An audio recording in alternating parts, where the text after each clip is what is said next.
भाषण जो कि आज वित्त मंत्री ने दिया, उसके बाद ये पहली प्रेस कॉन्फ्रेंस सीधे दिल्ली से live.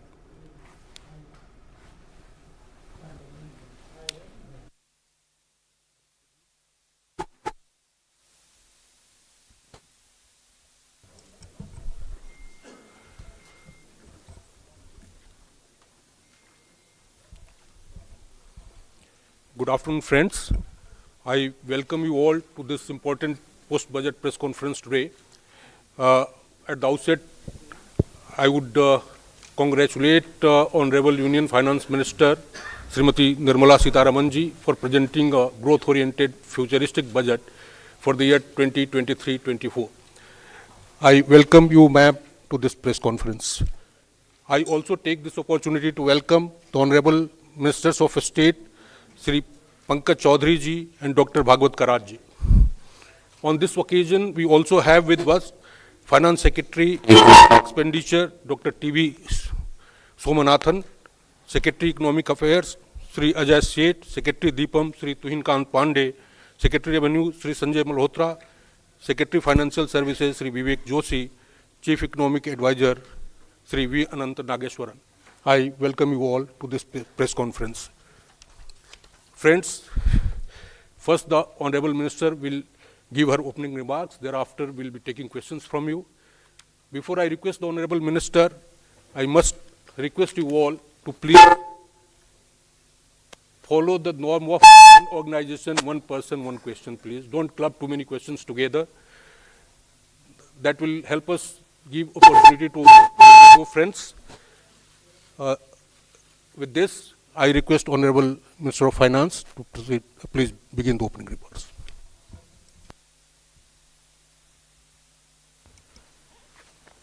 Thank you.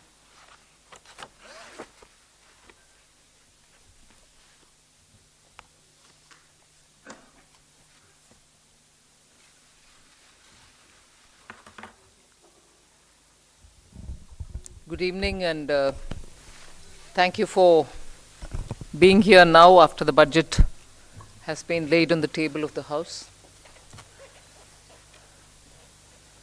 As opening remark, I'll just give a few indications of what has been highlighted in the budget. Broadly, I think the 4 emphasis points are on empowering women, giving a lot more attention to the SHG groups which are in the rural areas, trying to scale them up, give them the opportunity to brand and produce and also market their products in a far more scaled up and professional manner. Emphasis on tourism and training of youth for readying themselves for tourism, specific action for 50 destinations where comprehensive tourism action plans will be introduced. Then what is being called as PM Vikas, looking at Vishwakarma, people who create things, make things out of their hands using tools. In some states they are called Vishwakarmas, in some other states some castes are referred to as Vishwakarma, but what we mean here is to cover all those artisans and craftspeople who do things with their hands using some tools, so not specifically only to some particular communities, but to all who create the soft power of India through their craftsmanship. Then the 4 is green growth, the 4th one, which is in every sphere of life we have policy interventions and enabling provisions made so that India moves fast on the transition to renewable energy, the investments made for hydrogen mission, renewable energy transitional facilities which we need, natural gas, and also looking at biogas, also evacuation of power from renewable energy sources located in Ladakh to the rest of the country. So those are 4 highlights which I'd like you to go back to see the scale in which we are approaching these issues and the impact that it will have on large sections of India's population. Then, of course, I gave 7 priorities, which began with talking about inclusive growth, investments in infrastructure, also reaching the last mile so that those who are still left without a house or a sanitary facility or a road which is reaching them, and so on. So the last mile, reaching the last mile for those who desperately need that kind of a link are all being covered. Then we are also looking at a very futuristic fintech financial sector for which we have brought in some specific ideas. We are looking at also improving the industrialization of this country, where people will be trained for Industrial Revolution 4.0, which means they're going to be trained for AI, IoT, using Web3 in other words. So training manpower to ready themselves for industries which are rapidly becoming industrialized in the Web3 context. Then digital economy, unleashing the digital power of India in various walks of life, setting up an artificial intelligence research center, center for excellence. So all these are in part A. There's a lot of increase in the agriculture credit availability, 20 lakhs being made available for agriculture credit.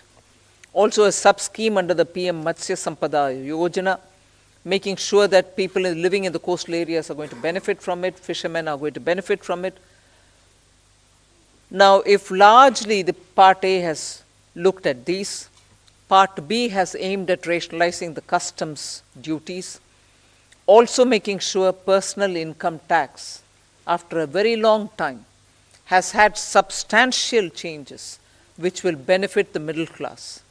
And also because this country has been waiting for direct taxation to be simplified, also waiting for direct taxation to be a lot more easy in compliance, and therefore the new taxation regime that we brought in for direct taxation 2-3 years ago has now got greater incentives, greater attraction, so that people can unhesitatingly move from the old to the new. Of course, we are not compelling anybody. Those who want to remain in old can still remain there for enough justifications that they can have. But the new one obviously is now attractive because it gives greater rebate. It also provides for a simplified and smaller slabs, lower rates of taxation, and also slabs which are nicely broken down. So with all this, I think the budget, I have not gone into specifics, but I thought as an opening remark, this much will be sufficient to say this is a budget which is beautifully balanced, both growth considerations, because the capital investment has never before seen double-digit investment announcements. 10 lakh crore, which includes 1.3 lakh crores being given to states, is going to give a big leg up for capital investment from government. So the balancing that I'm talking about is looking at public sector investments, continuing that good tradition of capital investment in infrastructure, and also attending to MSMEs, because they are the engine of growth. We've given them relief, we have also given them new access, we have extended and widened the emergency credit liquidity guarantee scheme, also given them back their securities, 95% of it, even if they fail to deliver on contractual promises which were during the COVID pandemic. So the balancing is, one, we could sustain the capital infrastructure expenditure from the government, simultaneously in the private sector give a lot of push and impetus for the MSME, and not forgetting the individuals, the middle class individuals who needed that kind of a tax breaks and relief through taxation. So the large macroeconomic considerations have also been kept in mind. The fiscal consolidation has not been kept in the back burner. We've attended to it. We are respecting the glide path we gave ourselves 2 budgets ago. 6.4 this year fiscal deficit, and the forthcoming year for which the budget is presented now, 5.9% fiscal deficit. So broadly, I leave it at this. I suppose when you ask questions, we can answer the rest. Thank you. Thank you for coming here today.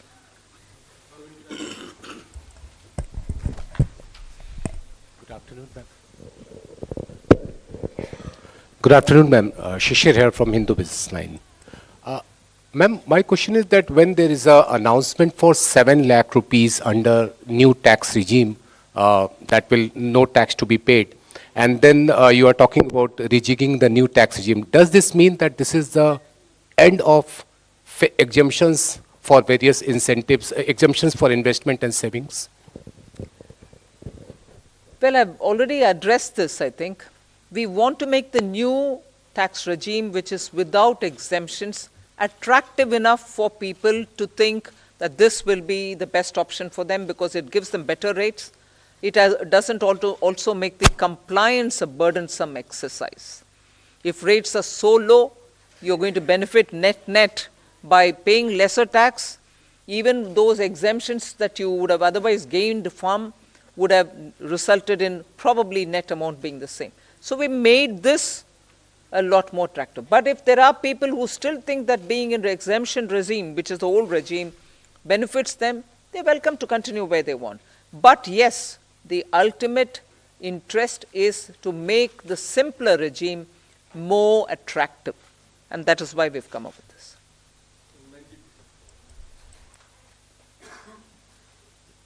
Ma'am, firstly, many congratulations on that fiscal consolidation, because I keep asking you that question. But the issue today is about people in terms of, there is a big gamble in terms of capital expenditure. When you do that, does it actually trickle down to the people? Does it create jobs? I know you've been doing this for the last 2 years. Are you sure that this will really trigger off job creation, one, to, money in the hands of the poor people? The second, of course, is about inflation, which again, you, like last year, you haven't really touched about it, but you have had the letter from RBI. Your chief economic advisor yesterday says we are in uncertain times, but we hope that it will be under the check of 4 to 6%, hopefully the lower band of RBI. What is your answer to both these points?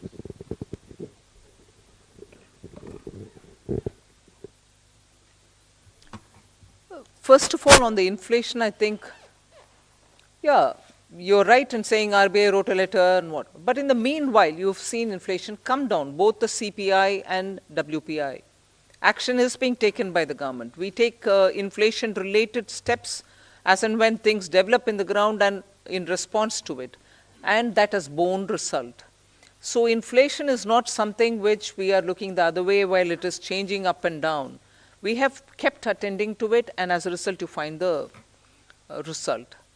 On fiscal consolidation, you asked me the question, and I've already explained that we've attended to it with all earnestness, having respected the glide path we gave ourselves earlier. Jobs. Yeah. See, first of all, I find it a bit odd you may want to ask this question like this. Capital expenditure. I would have appreciated if you asked me, you said something in the BE, but you have not really exhausted what you put forth. You have not really used it in the ground. It is unfulfilled in the sense targets have not achieved. I would have been happy to answer if that were to be the case. But you're asking me a question about, in the sense you are implying that we have fully utilized what has been kept for capital investment. Therefore, it makes me feel odd that you're asking a question of actually have jobs been created or not. When projects are undertaken and money is utilized, and that it is utilized is coming through from the budget statement, how would the projects get completed without manpower, without jobs? Not all projects can be completed, even 1% without human intervention. So obviously jobs are happening in the ground. So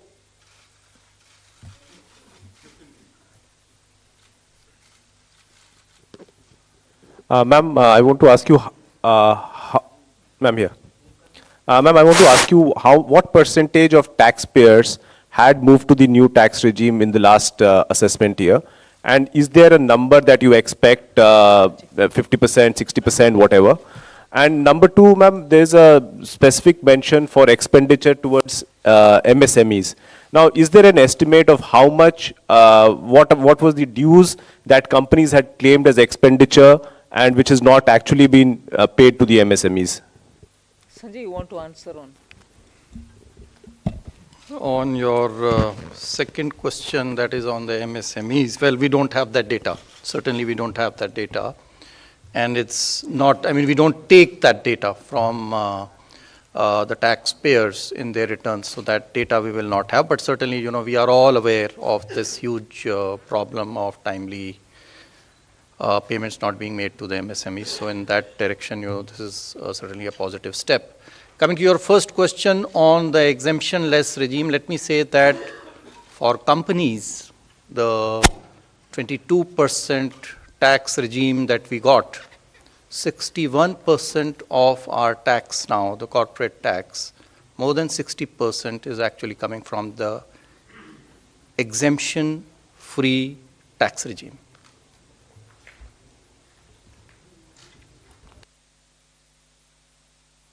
Individuals' data we will not have, but we are very hopeful that this particular scheme for individual taxpayers, the PIT, I think the majority would prefer. I mean, all of you, if you all do your own calculations, I think majority here would be now wanting to shift irrespective of their incomes and the deductions and exemptions that they claim. They would be finding it more attractive to shift to the new tax regime, majority of them.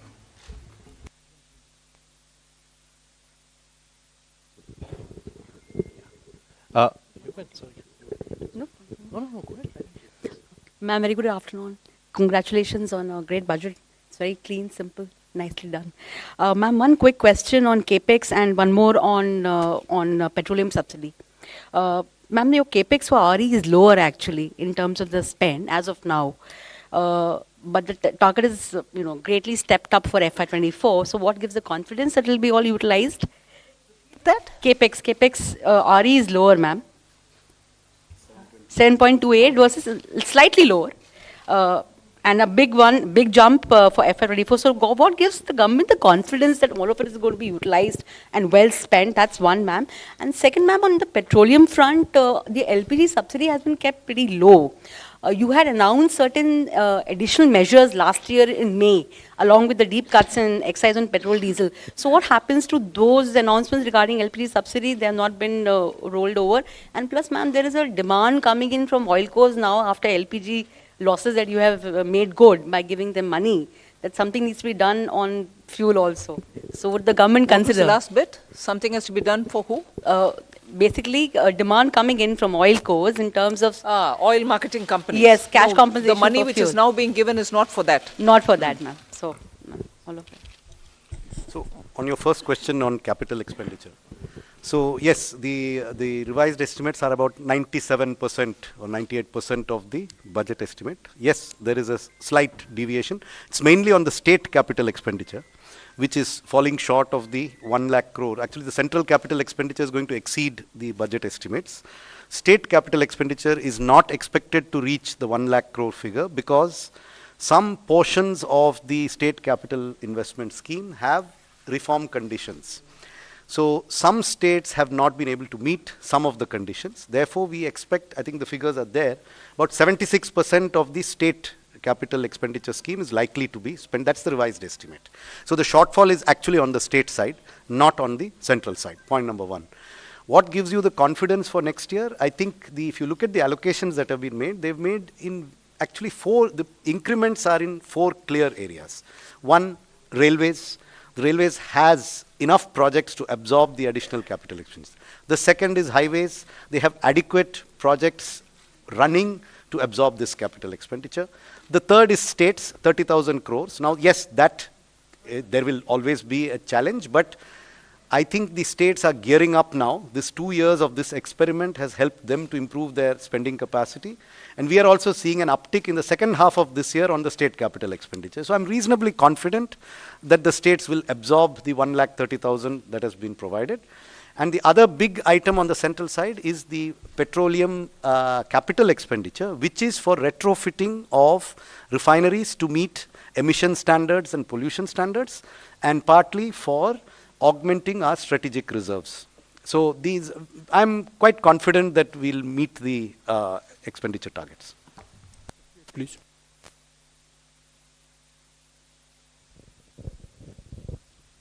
Tarun Sharma from Zee business. Ma'am, जो disinvestment का जो target है वो 65,000 से 50,000 किया है और next year का 51,000 किया है। तो मैम, इससे हम ये समझें कि जो दो गवर्नमेंट बैंक का जो प्राइवेटाइजेशन होना था और जो 2 इंश्योरेंस कंपनीज का जो प्राइवेटाइजेशन होना था वो अब 2024 के बाद ही संभव हो पाएगा, उससे पहले नहीं हो पाएगा, क्योंकि मैम जो टारगेट ये कर रहे हैं। दूसरा सवाल मेरा संजय सर से है।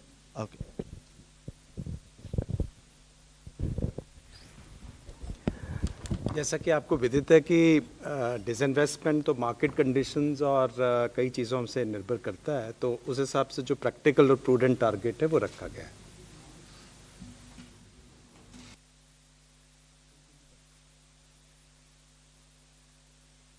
Ma'am, I am Monica from the New Indian Express.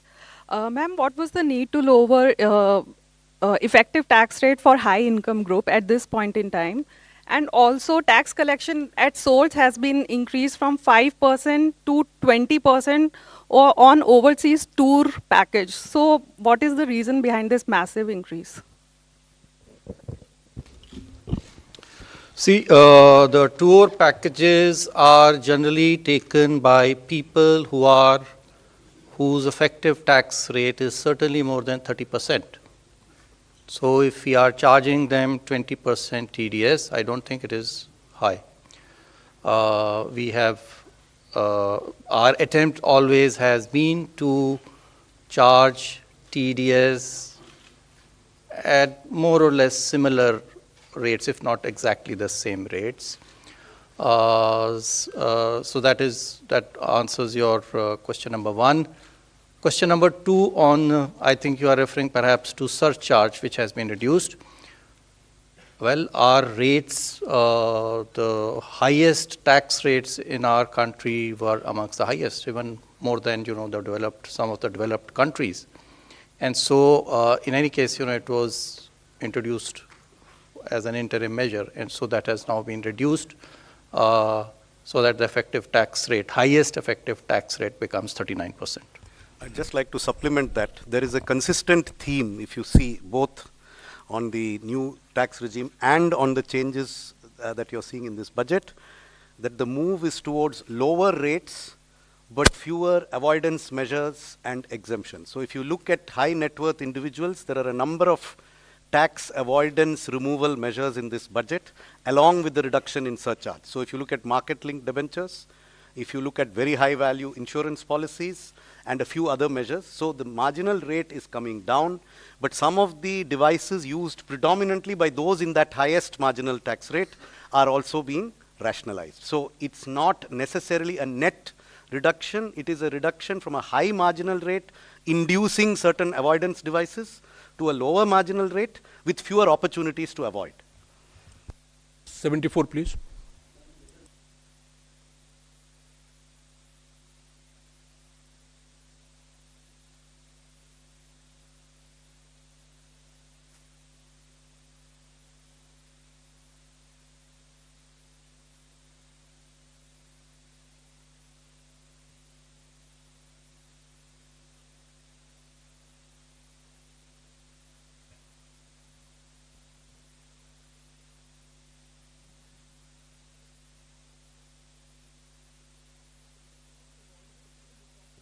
One's mind being part of a political party.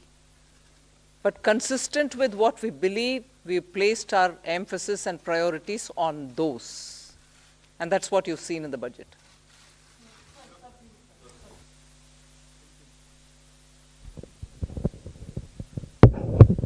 Madam मेरा सवाल है आपसे। मैं संजय शर्मा हूं लोकमत अखबार से। मैडम आपके बजट में विपक्ष की तरफ से कोई ज़्यादा प्रतिक्रिया नहीं है ये, लेकिन इस बजट से महिलाओं को काफ़ी उम्मीदें थी। घर की महिलाओं को जो महंगाई से पीड़ित थी, रसोई गैस के सिलेंडर के दुगने दामों से पीड़ित थी, कहीं ना कहीं आटे से लेकर के रोटी तक सारी चीज़ें महंगी हो गई है। तो क्या इससे आपको लगता है कि कुछ इसमें महंगाई पे भी फर्क पड़ेगा और घर की जो रोटी है, जो घर की जो रसोई का जो सामान है, उसमें इस बजट से कुछ फर्क पड़ेगा?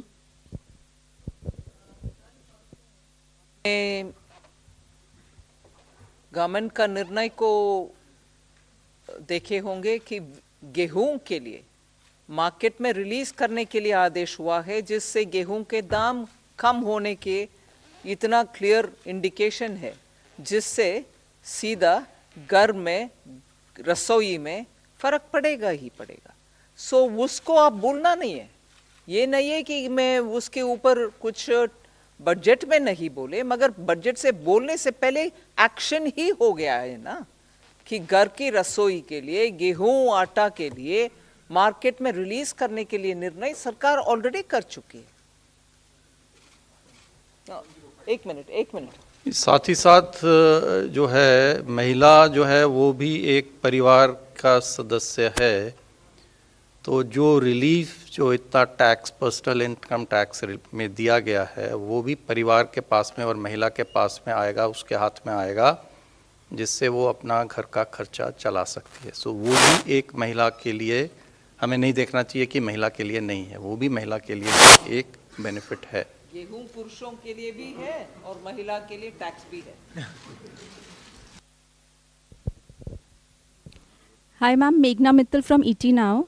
The fiscal glide path that you have given is 4.5% by 2025-26, which may be considered slightly bold, but does it also indicate your confidence in continuing tax buoyancy in the coming years?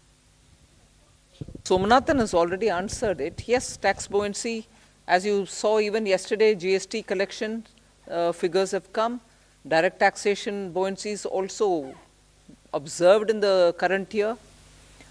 That is one thing. I think to the credit of this team, there's been a very robust management of macroeconomics. That certainly bears an impact. So all of us might talk about this particular step or that particular step, but I think together, revenue, expenditure, disinvestment, banking, all of us together have worked in such a way that where you can earn more through tax avoidance related measures, and similarly where you can bring in more people into the tax net, you are taking steps. Similarly, prudent ways of effective expenditure without cutting down expenditure, committed expenditure or other expenditure, are all ways in which you're making money mean more. And for every rupee that you spend, you get a better set of returns. So I think efficient management also has a very big role to play here. May I just add? I just wanted to add to your question. The estimates in the budget, the revenue estimates in the budget, do not assume a buoyancy greater than 1 for the coming financial year. It assumes a buoyancy of 1. Gross taxes are expected to grow by the same 10.5% by which we have estimated the GDP to grow, which is slightly lower than the figure implied by the economic survey. And therefore, we are assuming only a buoyancy of 1. But if the experience of this year is repeated next year, then it may in fact be more than 1. But we have taken a conservative assumption. And I think the very fact that the commitment to 4.5% was reiterated word by word in this budget gives you an indication that we feel that we have the means and the ability to reach that target by 2025-26. I would also point out that many of our expenditure increases are on discretionary spends. We have kept a very tight lid on the irreducible types of expenditure, and therefore there is room in the budget, both on the revenue side and on the expenditure side, for us to reach that fiscal deficit target by 2025-26. And it is not lightly that the Finance Minister has reiterated it in Parliament today. Ma'am, Timsi Jaipuria from CNBC TV 18. Ma'am, I have two questions. Firstly, on the TDS reforms, you've come out with two specific reforms. For one, 20% TDS on foreign investments. Why has this been introduced? Is it to curb the flight of capital or investments which was going outside the country? And secondly, on students who are going outside to study, on that also the TDS has come, there's a 5% that has been levied. Or it has been reduced. There is no change on education, or absolutely not. That's wrong. Your facts are wrong. But what happens to the amount that one spends in staying there as a student? First correct the thing which you've said, because yours is a very powerful voice, and that can spread among your dosts, and that can go out. No change has been made for education or health purpose, LRS. Please, I hope my voice is audible much more than Timsi's. Thank you for correcting me, ma'am. But on the foreign capital, on the foreign investment, the TDS of 20%, if you could explain the rationale. I think this question was asked, and I already answered it, to say that this is actually coming from income, and the income tax rates for those categories of people who are using this LRS to send money outside is much more than 20%. And so they were in any case, to pay for the tax. And in case they don't have to pay for the tax, they can always get a refund.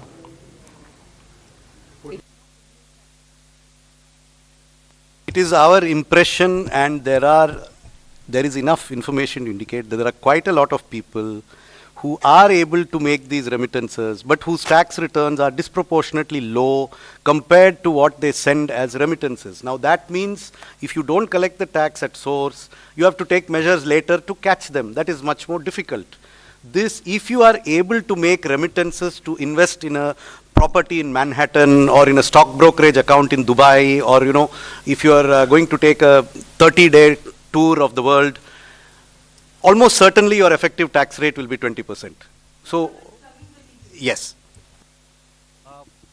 We have learned from both the economic survey and the RBI report that there's a lot of public investment and private consumption. Are you still happy with the private investment? Are you still expecting it to grow? Or do you think for the moment it is only public investment that will go on? Hi, yesterday in the press conference, we answered this question, and we also had a slide up there in the presentation we made yesterday that private capital investment has been improving every year in the last 3 years.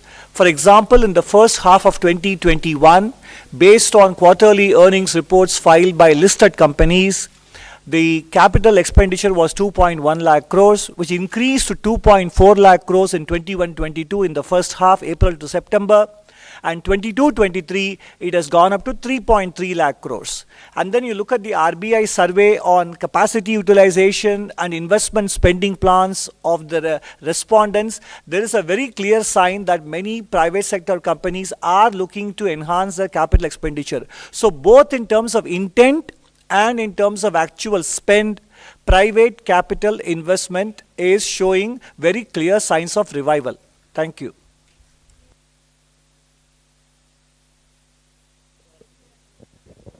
Ma'am, this is Ujjwal Narayan from Newsrise. Ma'am, this is your 5th budget, and when you started in the first budget, you talk about India reaching to a 5 trillion economy by 2025. So just I wanted to know what is the situation, because yesterday CA has put forward another goal post of becoming a 7 trillion economy in next 7 years. So what is happening to that target? That is my simple question. See, we are moving along to achieve our targets, both mine and his.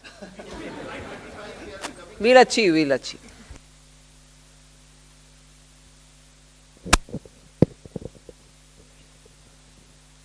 Good afternoon, ma'am. This is Chetan from India Today Group. Ma'am, while calculating the fiscal maths for FY24, how did you assume the disruptive variables like the crude prices and, of course, China unlocking and its impact on commodity prices? What was the benchmark that you were the thinking behind the rationale? This is a question that keeps coming every budget, and I keep giving you the same answer. That there is no part of the budget mathematics that has a crude price number as an input in any spreadsheet. See, because there is no direct subsidy on any petroleum product. Unlike the fertilizer price or the price of the MSP, these have direct impacts on the budget.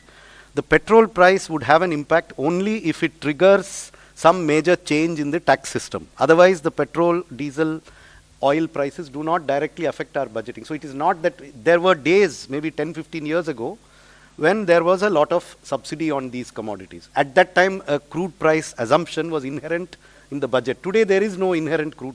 The assumption we are making in the budget is only that there will be no subsidies on petrol and diesel, and that global prices will be such that there will be no subsidies. What the global price will be, I don't need to make an assumption. So no assumption has been made. Confusion since last year when people referred to what was said in the economic survey as though it was said in the budget itself. The budget didn't say it then, the budget doesn't say it now.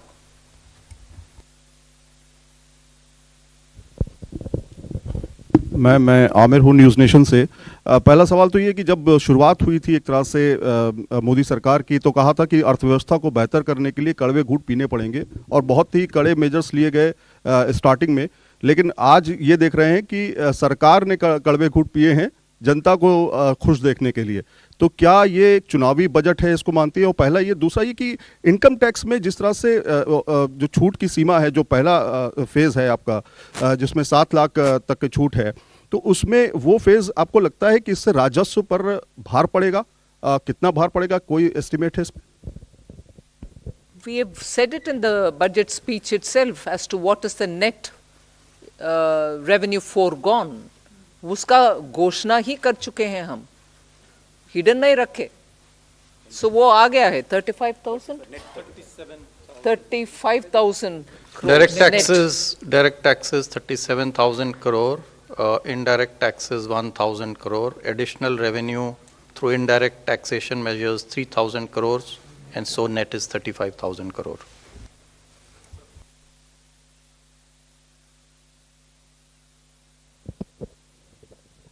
This is Anuradha from Economic Times.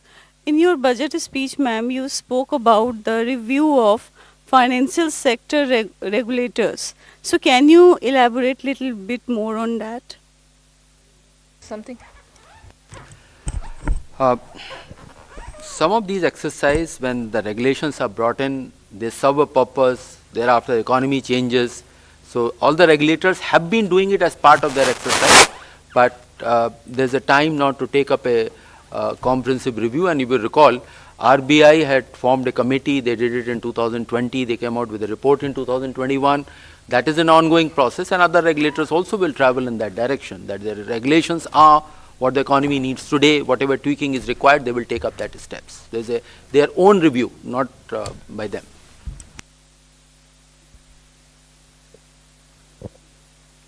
Ma'am, congratulations on your penultimate budget. And ma'am, am I audible, ma'am? Congratulations on last full budget, and I just wanted to understand, you have mentioned, alluded to Banking Regulation Act amendment and Banking Companies Act amendment. Is it an indication that this year we'll see privatization on that front, public sector banking front? And if you could also throw some light on what kind of amendment it will undertake, apart from, allowing public sector bank for privatization. These measures are for improving the governance of the boards and then investors protection, etc. These are not to do with any disinvestment or the privatization measures. These are the different set of measures. Over a period of time, the things have changed, and the Banking Regulation Act also fall in line, or not fall in line, has to be aligned with the present day needs, what the directors are, who can be there, what their terms are going to be. So those kind of amendments are there. And one component, of course, is on the investors' protection areas as well.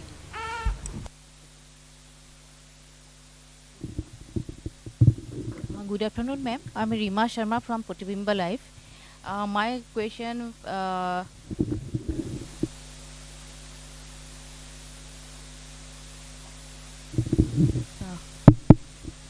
my question is regarding MSME sector in the northeast,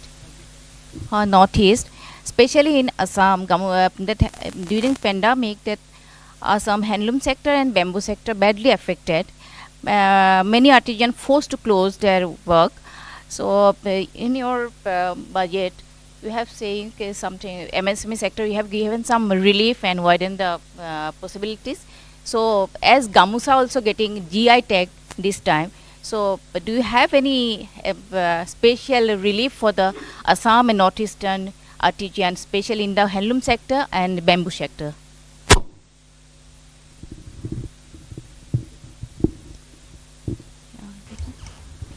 In the last year's budget itself, I think for sustaining livelihoods and also making sure that the northeast livelihoods are attended to, we came up with a specific program called PM Divine for the development of Northeast, and that was executed through the Northeastern Council.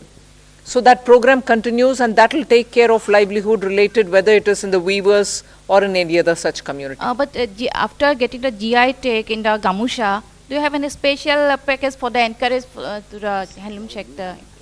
So that is something which the state government will have to tag along with the existing programs, either through the handicrafts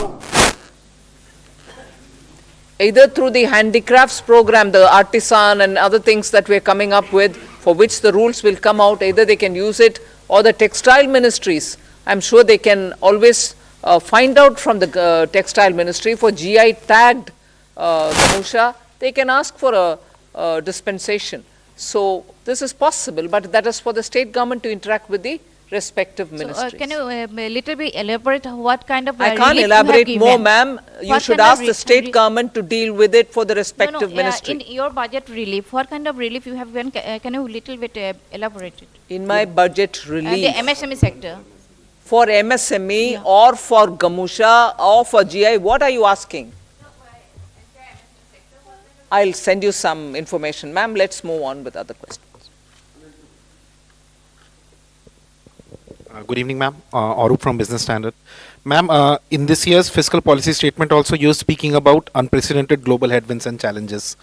And again, you have not given forecast for the two succeeding years, in this case FY 24-25 and 25-26, although you have an internal consolidation roadmap. So are we going to see this as a new normal where you're not amending the FRBM Act again, and you're not giving two succeeding years forecast, but you will continue having an internal roadmap? Yeah.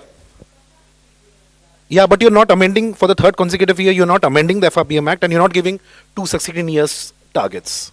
Yeah, but we have given a glide path, and we are every budget stating whether we are aligning with the glide path given or not, right? So that pandemic was the new normal for 2 years, hasn't it been?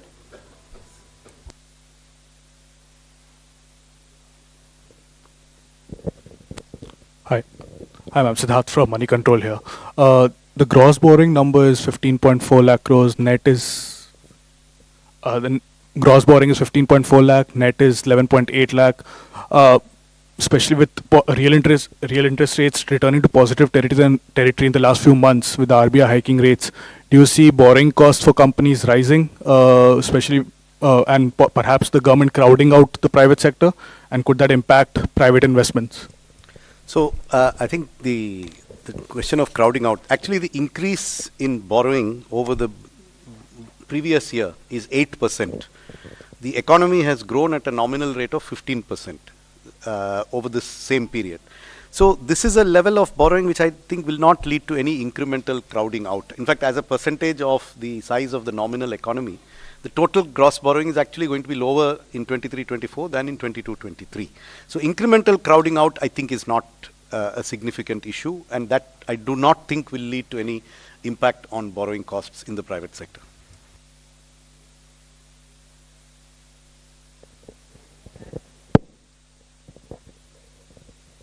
This is reiterating that point that expect the required borrowings for the next year are of the same order what they are in the current year.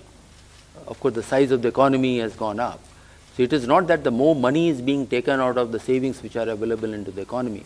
So we don't see that impacting because it is of the same order. And even if you go 2 years back and just increase by nominal rates, the borrowings are, net borrowings are of the same order. In fact, they are less than 2% more than the actuals. The figures stated were, I think, for the BE, but actually it will be only, estimates are that it will be less than 2%. Economy is nominally expected to grow at more than 10.5%. So, I mean, that should answer your question. Ma'am, Ishwarya Paliwal from India Today. Ma'am, opposition parties have been calling this Nil Batta Sannata not good enough budget. Your comments? Follow your Hindi. Would you say that again? Ma'am, they said not good enough. Most of the opposition parties for the budget. Ma'am, your comment on that? For what reasons, if I may know? Not good enough for? What reasons, ma'am? If you would like to repeat their words. They have said, ma'am, most of the political parties. I'm saying, if you could please repeat their words and say, not good enough, for what reasons per se? They said nothing for the, they said nothing much for the middle class. What? Most of the, this is what those parties. Ma'am, do you believe India will remain a bright spot, ma'am? Please do. Next question, please.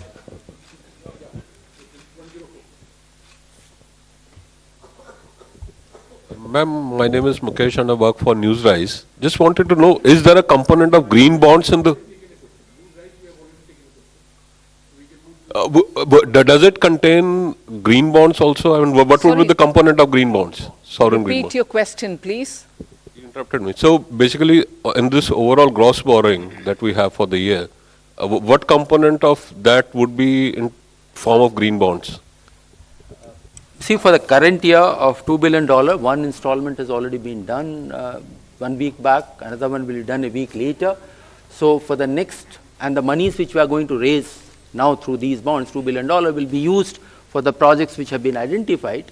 And if those projects require in the pipeline that they require more money, then we will raise money through the green bonds, but that will be part of the overall borrowings which have been suggested.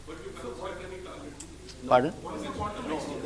There is no target for green bonds for next year. It is something which will evolve as the year goes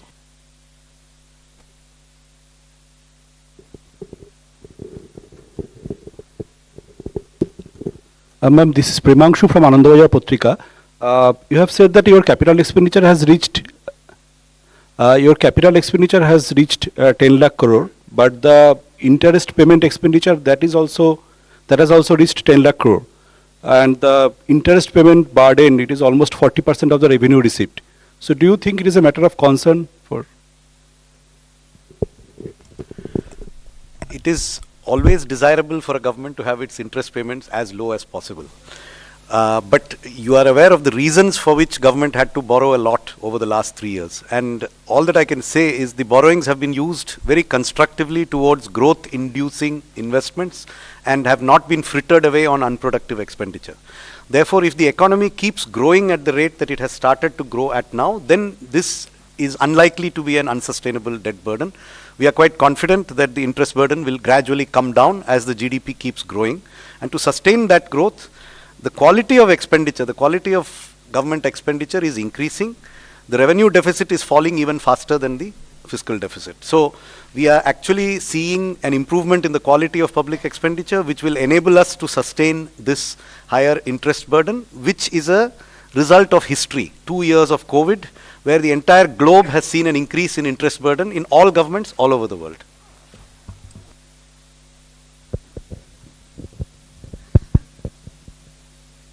Good afternoon, ma'am. This is Karishma here from Business Today Television. Congratulations to you and everybody for yet another successful budget. Ma'am, you did talk about simplification of the tax regime. So my question is on the capital gains tax regime that was also expected. It was not a part of the budget announcement, but it's expected that a simplification could be done in the coming months. Is that something on the cards? And also, ma'am, secondly, no big bang announcements on cryptocurrency in this budget. What is the kind of update with the consultation paper that had to be submitted also to the FSDC? For your question, first question, I have no answer because it's your expectation. You kept about it for the last few months, and then you want me to answer on that. But the revenue Oh, have they been? They've not told me about it. No.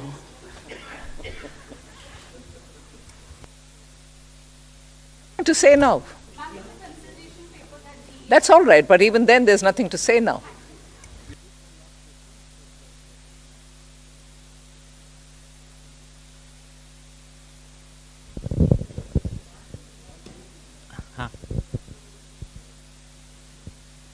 Ma'am मैं आलोक CNBC आवाज़ से हूँ sir. Ma'am मेरा सवाल ये है कि जो TDS को लेकर क्लैरिफिकेशन आई हैं और उसमें ख़ास तौर से जो 10,000 का जो थ्रेशोल्ड लिमिट है कई सारी चीज़ों पर ख़त्म कर दिया गया है, ख़ास तौर से ऑनलाइन गेमिंग को लेकर। इसके पीछे क्या रीज़न है? ऑनलाइन गेमिंग को लेकर अभी भी क्या सरकार काफ़ी कॉन्शियस है या ऐसा लग रहा है कि अभी भी टैक्स लीकेज है वहाँ से, या बाकी चीज़ों पर भी जो ख़त्म किया गया है ये TDS के लिए जो 10,000 का एग्जम्पशन, उसके पीछे क्या रीज़न है? देखिए, TDS जो ऑनलाइन गेमिंग पे है अभी प्रत्येक विनिंग के ऊपर में था, लेकिन जो ऑनलाइन गेम्स हैं वो कई सारे गेम्स मिला करके एक सेशन बनता है। एक गेम कोई नहीं खेलता है, कई सारे गेम्स जो हैं एक साथ खेलते हैं। तो इसलिए जो TDS अब लागू होगा वो समस्त गेम्स पे सामूहिक रूप से जब नेट जो विनिंग होगा, जो वो अपने पैसा जो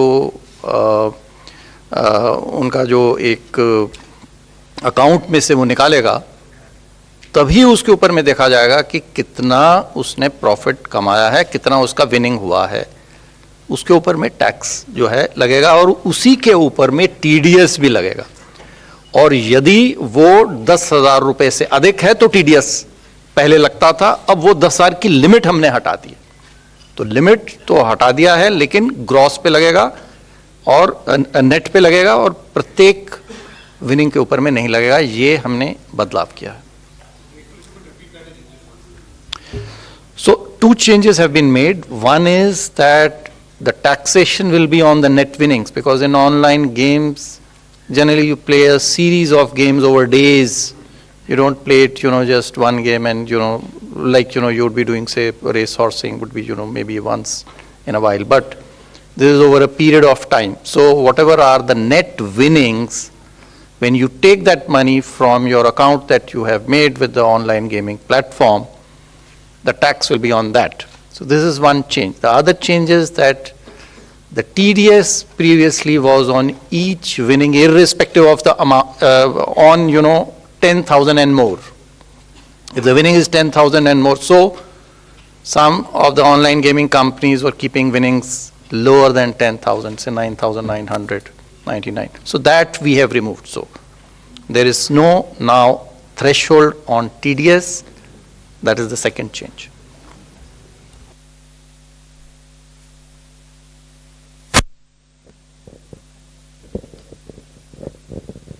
Hi ma'am, this is Priyashmita from Informist Media. Ma'am, I wanted to know that there has been an upward revision in the small savings estimates for FY23.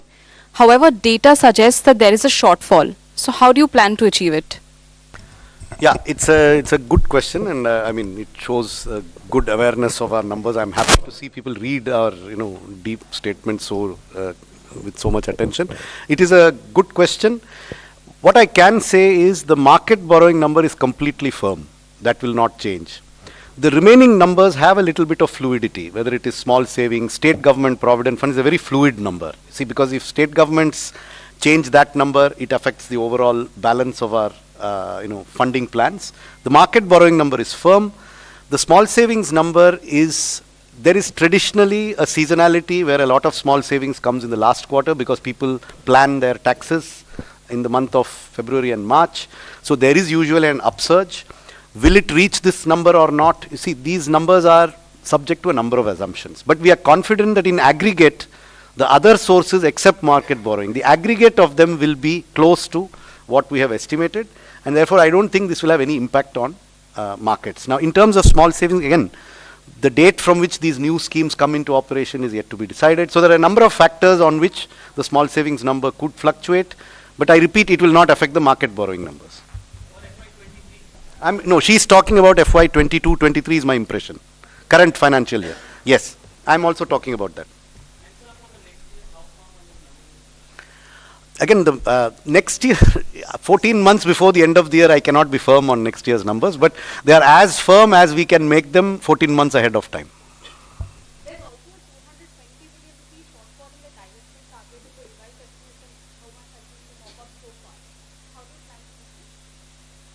Well, I mean, if there is a shortfall somewhere, there is an increase somewhere else. We have shown you all the numbers as to how we meet the deficit of this year. How is it going to be funded? I have the statement, you have the statement too, since you have obviously read it, so I don't need to tell you. So that's how we will fund it. So this is a big budget in which something goes up, something goes down. Revenues have gone up, expenditures have gone up, some things have gone down. But in aggregate, as I said, we are confident of being within our market borrowing numbers. We are confident that the deficit that we have projected for the revised estimate is reasonable and will not be exceeded significantly. It will not be exceeded significantly. Beyond that, I cannot give you a pinpoint. You cannot land a Boeing 747 on a helipad.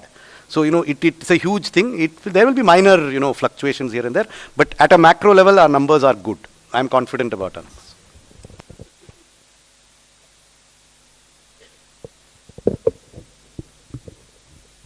Ma'am नमस्कार, मेरा नाम महावीर सिंह है, freelancing करता हूँ।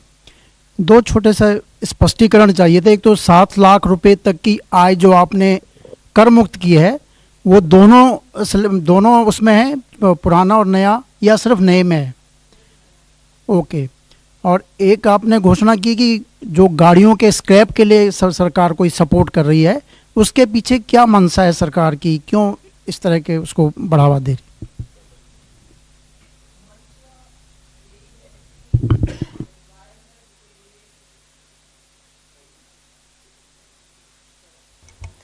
मंशा यही है कि एनवायरनमेंट के लिए पुराना गाड़ी को हटाना चाहिए, मगर वैसे बिना इंसेंटिव हटाना भी मुश्किल है, क्योंकि लोगों को लगेगा कि हटाने में से मुझे क्या फायदा है। सो इंसेंटिवाइज करना उसके लिए।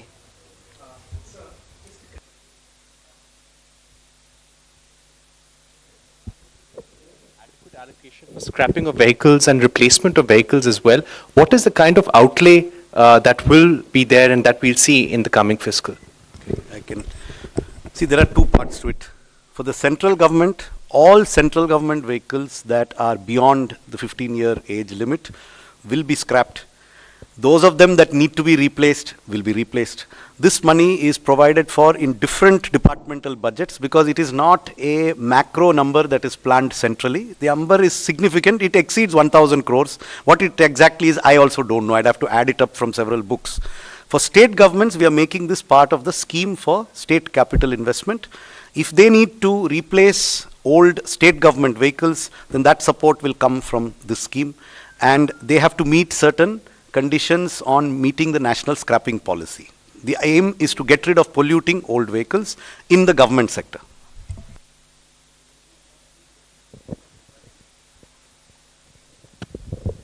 नमस्कार मैम, प्रमोद शर्मा। मैम, प्रधानमंत्री जी का नारा है कि लोकल फॉर वोकल, लेकिन जो ऑनलाइन प्लेटफार्म है, फ्लिपकार्ट और अमेजन, इनके चलते जो छोटे छोटे दुकानदार हैं उनका कारोबार प्रभावित हो रहा है। तो सरकार की कोई ऐसी योजना है कि फ्लिपकार्ट और अमेजन से भी सरकार को कुछ नहीं मिल रहा है टैक्स जो मिलना चाहिए, तो ऐसा कुछ इन पे कुछ लगाने का जो लोकल फॉर लोकल के लिए तो जेम में पोर्टल में एमएसएमई को स्थान मिल रहे हैं, वो उनके अपने प्रोडक्ट्स को उनके द्वारा मार्केटिंग आउटरीच करने के लिए government e market place provision दे रहा है, सो उनके लिए पॉजिटिव एक्शन है उधर।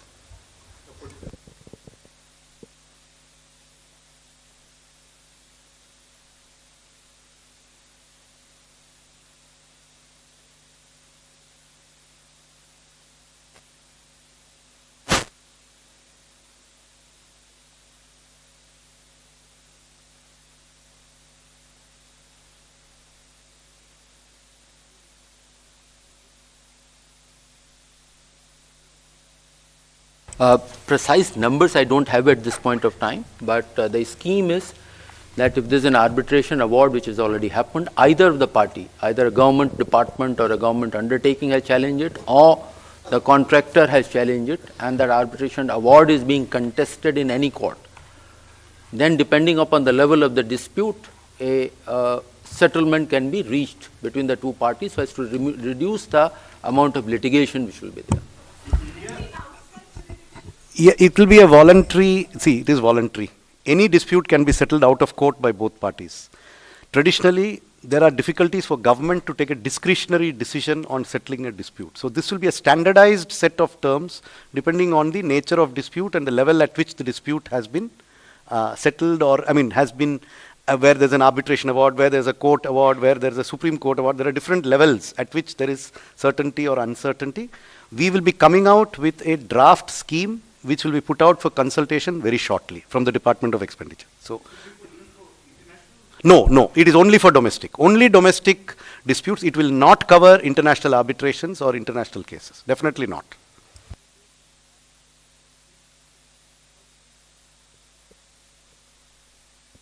Thank you.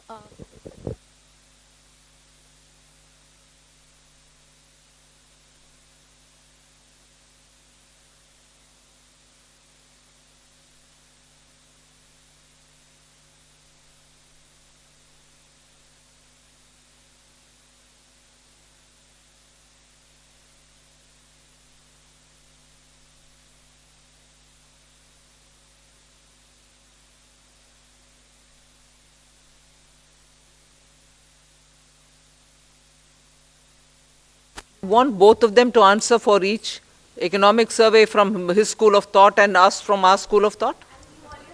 We are not going to be talking about comparing the two and giving justification for one.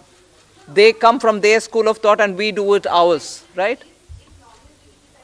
I understood the question, but you're trying to link the two which are not so related. That is economic survey, yeah?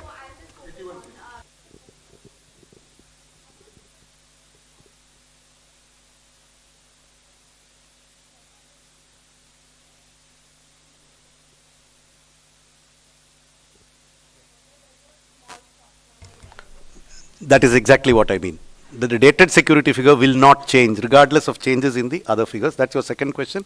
On the first question of 10.5, remember there's a difference between an estimate in an economic survey which is given for general guidance and a budget which has to be used to fund expenditure. So we have to have numbers which are at a higher level of probability of being exceeded than the economic survey. So therefore, our number of 10.5 could come from any combination of inflation and real growth.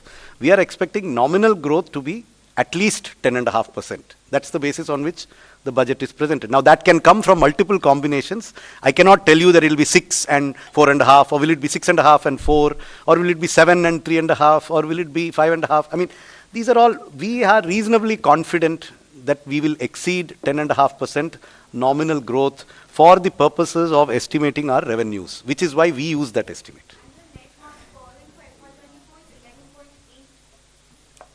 Whatever is stated in the budget speech, it is there, it is 11.8, it has been stated in the budget speech, and I know you have read this statement, so it is there, 11.8.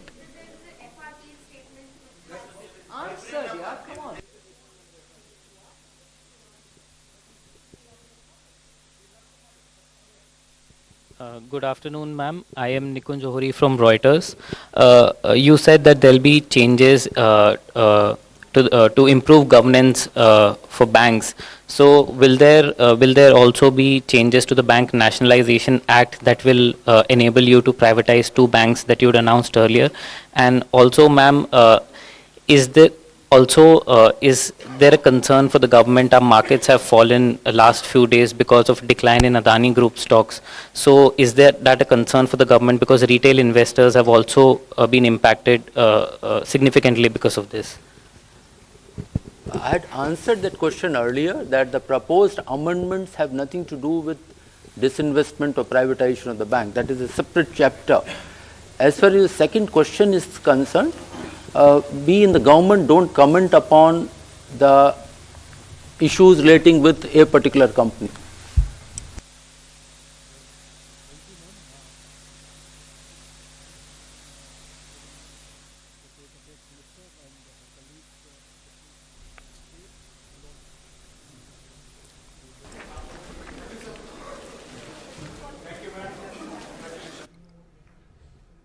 तो आप देख रहे थे वित्त मंत्री निर्मला सीतारमन की press वार्ता, क्योंकि आज जब बजट पेश किया गया तो उसके बाद तमाम स्तर पर हम जानते हैं कि चर्चाओं का बाजार गर्म हो गया। हर ओर से आकलन किया जा रहा कि बजट कैसा रहा है इस बार। तो जो सवाल सबके जहन में रहे उनके सिलसिलेवार